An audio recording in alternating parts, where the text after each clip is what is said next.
Horizontal Section 8 of the Transect cuts through the Newton neighborhood of Nonantum, a rather characteristic inner-ring suburban neighborhood of single-family and multi-unit housing, with pedestrian-oriented commercial buildings along the major thoroughfare, in this case Watertown Street. The urban density diminishes immediately off Watertown Street and even along it a few blocks away from the intersections with Adams and Bridge Streets, with storefronts lining the sidewalk being replaced by the tidy, though small front lawns of early 20th century suburban homes, which become increasingly single-family units away from the neighborhood center. In one block north of Watertown Street, Nonantum's industrial past and present become evident in both the remnants of old mills and the neighborhood's current manufacturing base.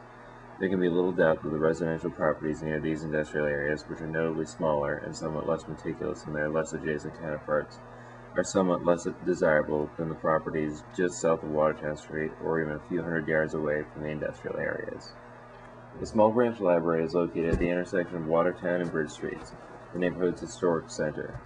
Opposite the library is a small park, which is oddly fenced off from both streets except for small openings where paved paths cut through the otherwise tree-lined grassy park. This fence seems to suggest that the park is simply for viewing the large flagpole and the surrounding flower bed at the center, rather than actually being open to the community for recreational use, though this is likely unintentional.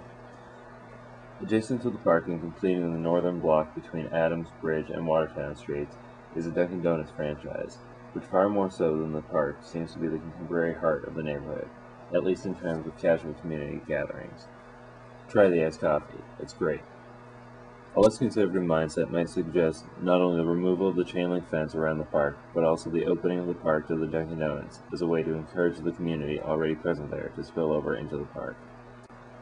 Another interesting observation of Nonantum is the prevalence of homes with drawn blinds.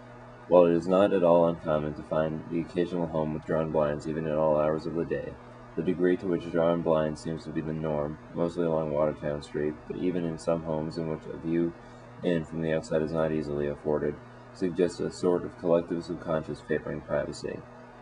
Perhaps the park fence is a psychological reflection of this. The most immediate analytical question that follows is, what does this prevalence of drawn blinds say about the residents of Nonantum? Perhaps a more intriguing or more important question, especially from an analytically architectural or urban planning standpoint, is, what does the prevalence of drawn blinds suggest about the responsiveness of the built environment in Nonantum to its residents?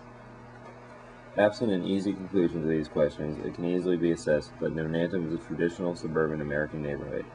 The development of Nonantum, with its denser commercial corridor surrounded by residential and industrial areas, is evidence of pre-war suburban planning and a strong post-industrial New England vernacular architecture. No longer a somewhat isolated neighborhood where residents might spend their entire lives, Nonantum has evolved as a typical inner-ring suburban neighborhood, which is now home mostly to commuter residents, light industrial uses, and locally oriented businesses.